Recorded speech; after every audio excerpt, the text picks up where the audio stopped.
You're standing in a room full of people. Something minor has happened. Someone said something offensive. A plan fell through. A misunderstanding escalated. And everyone around you is losing their minds. Voices rising, emotions spiraling, accusations flying, drama feeding on drama. And you feel nothing. Not because you don't care, not because you're heartless, but because you see through it. You recognize it for what it is: unconscious reaction, emotional autopilot, people surrendering control to their immediate feelings. You pause, you observe, you choose not to engage. And then someone looks at you, maybe with confusion, maybe with irritation, and says, "Why are you so cold?" Cold? No, you're not cold. You're awake. And that's exactly what makes you different. Most people move through life on autopilot. They react before they think. They chase comfort over character. They trade long-term dignity for short-term relief. They're ruled by mood, by circumstance, by other people's opinions. The Stoics warned against this over 2,000 years ago. Marcus Aurelius, who ruled the Roman Empire while practicing philosophy, wrote that most men live as if they will live forever, wasting their precious inner strength on trivial concerns, petty conflicts, and meaningless drama. Stoicism was never meant for the masses. It was meant for those willing to live with awareness, discipline, and principle. If you recognize the traits I'm about to describe in yourself, it means something significant. It means you have stepped outside the unconscious crowd. It means you are living deliberately, and that already places you among the few. These 6 traits are not common. They're not celebrated on social media. They won't make you popular at parties, but they mark you as someone operating on a fundamentally different level. Someone who has chosen consciousness over comfort. Someone who understands that true strength is quiet, not loud. As we go through each trait, you might recognize yourself completely, or you might be on the journey toward developing them. Either way, this video will show you what separates the disciplined few from the reactive many. Let's begin. Trait 1. You can sit in silence without feeling lost. Here's the first way you're different. You can sit in silence without needing to escape yourself. Think about that for a moment. Most people fear silence, not the absence of sound. They fear what silence reveals. When there's no noise, no distraction, no external validation flooding in, their unresolved thoughts rush in. Their anxieties surface. Their uncomfortable truths demand attention. And they panic. This is why the average person cannot be alone with their thoughts for even 20 minutes without reaching for their phone, turning on the TV, calling someone, anything to avoid that internal confrontation. Studies have shown people would rather electrically shock themselves than sit alone with their thoughts. Physical pain is literally preferable to mental solitude. But you're different. You can sit quietly without needing to escape yourself. You don't panic when there's nothing to stimulate you. You don't frantically scroll the moment you're alone. You use solitude as a place of clarity, not punishment. Seneca, the Stoic philosopher and advisor to Emperor Nero, wrote, "A man should learn to be alone with his thoughts so that he is never dependent on company for peace." Read that again. Never dependent on company for peace. While everyone else wakes up and immediately grabs their phone, scrolling frantically to feel connected to something, anything, you can sit with your coffee in complete silence. No podcast, no music, no background noise. Just you, your thoughts, and the morning. Most people would call this boring. You call it essential. This trait is rare because it requires inner stability. It requires that you've done the work of processing your emotions rather than constantly avoiding them. It requires that you've built a relationship with yourself that doesn't need constant external reinforcement. When you can stand silence, when you can be fully present with yourself, you become mentally independent. And mental independence is the foundation of every other form of freedom. You're no longer enslaved to distraction. You're no longer desperate for company. You're no longer running from yourself. You're home within yourself. And that's a place most people never find. Trait 2. You pause before reacting, even when provoked. Someone sends you a message that triggers you. Maybe it's passive-aggressive. Maybe it's disrespectful. Maybe it's deliberately provocative. You feel the spike of emotion. Your heart rate increases. Your jaw clenches. Your mind generates the perfect cutting response. And then, you do something most people cannot. You pause. You set the phone down. You go for a walk, or you sit with the feeling, or you simply wait. 2 hours later, maybe the next day, you respond. Or maybe you don't respond at all, because you've realized the situation doesn't deserve your energy. Most people confuse immediate reaction with strength. They believe loudness is power. They think emotional outbursts are keeping it real or being honest. They pride themselves on not holding back. The Stoics taught the exact opposite. Epictetus, who rose from slavery to become one of history's most influential philosophers, explained something profound. Impressions strike the mind automatically, but agreeing with them is a choice. Let me break this down. You can't control the initial emotional reaction. Someone insults you, you'll feel anger. That's automatic. Someone disappoints you, you'll feel hurt. That's human. But what you do next, that's where your power lives. You understand this deeply. When something triggers you, you don't surrender control instantly. You don't give your power away to whoever just pushed your button. You pause. You observe the emotion rather than becoming it. You decide how to respond rather than reacting unconsciously. That pause, that sacred space between stimulus and response, is where your strength lives. It allows you to respond with reason rather than emotion. And reason, not impulse, is what separates disciplined people from reactive ones. In a heated meeting where someone undermines you publicly, most people would immediately defend themselves, escalate the tension, or shut down emotionally. You do something different. You take a breath. You acknowledge what was said. You respond with measured precision or strategic silence. Later, privately, you address it if necessary. But in the moment, you protect your peace. Because you understand that once words leave your mouth in anger, you cannot recall them. Once you act from emotion, you've already lost. The pause is your power, and you've mastered it. Trait 3. You don't seek constant validation or approval. Most people need external confirmation to feel real. Likes, praise, attention, reassurance, comments, recognition, acknowledgement. Without these constant inputs, they feel invisible, worthless, like they don't exist. You don't. You know who you are without needing an audience. You don't perform your values for applause. You live them quietly when no one's watching. You don't need someone to tell you you're doing well to know you're on the right path. You don't need your worth validated by people who barely know you. Marcus Aurelius, the most powerful man in the ancient world, wrote in his private journal, "Never meant for publication." Ambition means tying your well-being to what other people say or do. Sanity means tying it to your own actions. He warned against doing good for applause rather than for integrity, against living for recognition rather than for character. You understand that recognition is unreliable and often meaningless. The same people who praise you today will criticize you tomorrow.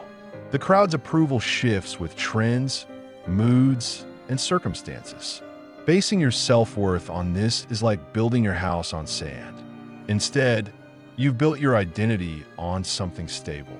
Your own standards, your own principles, your own assessment of whether you're living with integrity. While others are posting every achievement for validation, you accomplish things privately. While others need constant affirmation that they're on the right path, you trust your internal compass. While others feel crushed when they don't get the recognition they expected, you remain steady because your motivation was never external. When approval is no longer your motivation, something powerful happens. Your actions become cleaner, more focused, more genuine, more powerful. This quiet confidence unsettles people because it cannot be manipulated. You can't be controlled with praise or criticism. You can't be bought with compliments. You can't be devastated by disapproval. You're free, and that freedom makes you dangerous to systems that rely on people desperately seeking validation. Trait 4. You accept discomfort as part of growth. Comfort is the modern addiction. Most people structure their entire lives around avoiding discomfort at all costs. Physical discomfort? They medicate it, automate around it, complain about it. Emotional discomfort? They distract from it, numb it, run from it. Mental discomfort? They avoid challenging ideas, difficult books, uncomfortable truths.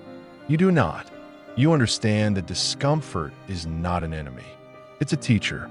Whether it's physical effort, emotional strain, or difficult decisions, you face it without complaint. You recognize it as the admission prize for growth. When your alarm goes off early and every fiber of your being wants to stay in bed, you get up, not because you feel like it, because you decided to. When you need to have a difficult conversation that others would avoid for months, you have it, not because it's comfortable, because it's necessary. When you need to do the hard work that has no immediate payoff, you do it anyway, because you understand delayed gratification. Seneca, one of the wealthiest men in Rome, regularly practiced voluntary hardship. He would eat simple food, wear basic clothing, sleep on a hard bed, not because he had to, but to remind himself, I am stronger than my circumstances. I do not need luxury to be okay. You share this mindset. Maybe you take cold showers. Maybe you train when you don't feel like it. Maybe you fast periodically. Maybe you deliberately choose the harder path when an easier one is available. Not to suffer for suffering's sake, but to build the mental and physical resilience that cannot be taught, only earned. This ability to endure discomfort without self-pity hardens your character. It builds a kind of strength that comfort seekers will never understand. They think you're punishing yourself. You know you're preparing yourself. For what? For life's inevitable hardships. For the moments when comfort isn't available. For the times when you'll need to rely on inner strength rather than external ease. You're not avoiding discomfort. You're using it. And that makes all the difference. Trait 5. You don't take everything personally. Most people interpret every slight, every tone, every behavior as a reflection of themselves. Someone doesn't text back? They must be mad at me. Someone criticizes my idea? They think I'm stupid. Someone is in a bad mood? It must be something I did. Everything is about them. You don't do this. You understand human behavior well enough to know that most actions are driven by the actor's internal state, not by you. By their fear, their insecurity, their unresolved conflict, their pain, by how they're interpreting the world through their own distorted lens. Epictetus taught his students something that changed my entire life. People act according to how the world appears to them, not according to truth. Think about what this means. When someone is rude to you, they're not responding to you. They're responding to their interpretation of you, filtered through their wounds, insecurities, and past experiences. When someone disrespects you, it often says more about their relationship with respect than anything about your worth. When someone projects their issues onto you, it's because they haven't dealt with their own internal chaos. This insight protects your inner peace. When someone disrespects you, you don't immediately absorb it. You don't make it mean something about your value. You observe it. You assess it. Is there legitimate feedback here I should consider? And often, you release it. This is their issue, not mine. This emotional distance does not make you cold. It makes you clear. Clear about what's actually yours to carry and what isn't.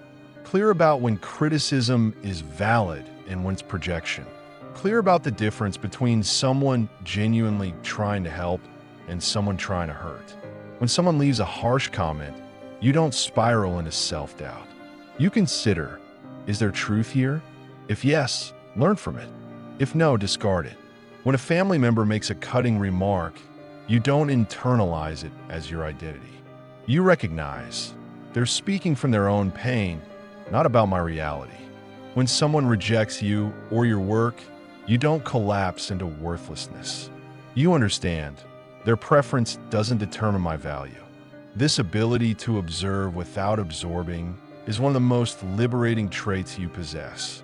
It allows you to move through the world without collecting everyone else's emotional baggage. It allows you to remain stable even when others try to shake you. It allows you to maintain your peace even in chaos.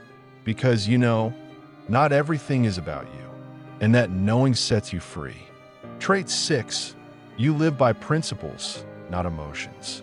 Most people live according to mood. When they feel motivated, they act. When they feel inspired, they create. When they feel energized, they train. When they don't, they don't. Their lives are dictated by how they happen to feel on any given day. They're hostages to their emotional weather. You are different. Your actions are guided by principles, not feelings. You do what must be done even when it's inconvenient, uncomfortable, unrewarding, unnoticed, uninspiring. Marcus Aurelius described the ideal person as someone who remains steady regardless of circumstance, like a rock standing firm against the waves. The waves crash. The rock remains. Emotions surge. You remain. Circumstances change. You remain. Picture this.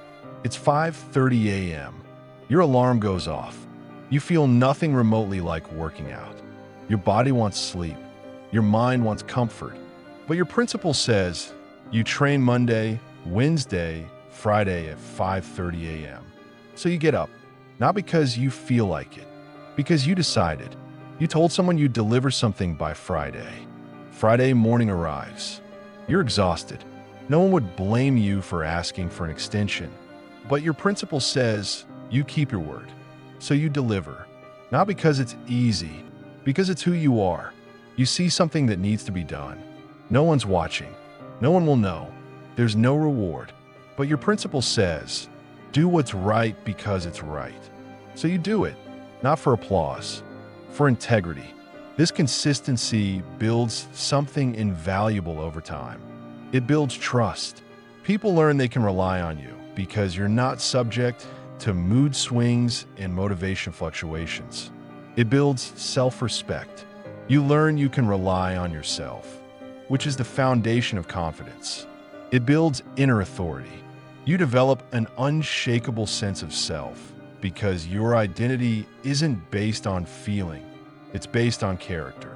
Over time, this becomes who you are.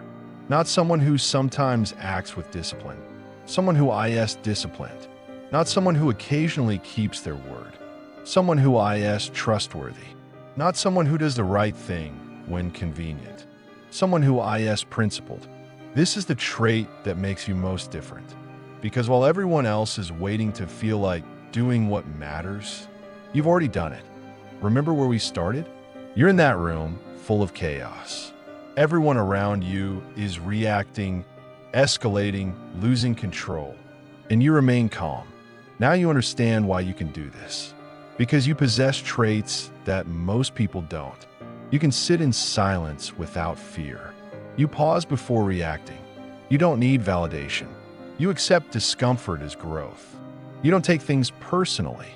You live by principles, not moods. But here's what you need to know. If you carry these traits, don't expect universal understanding.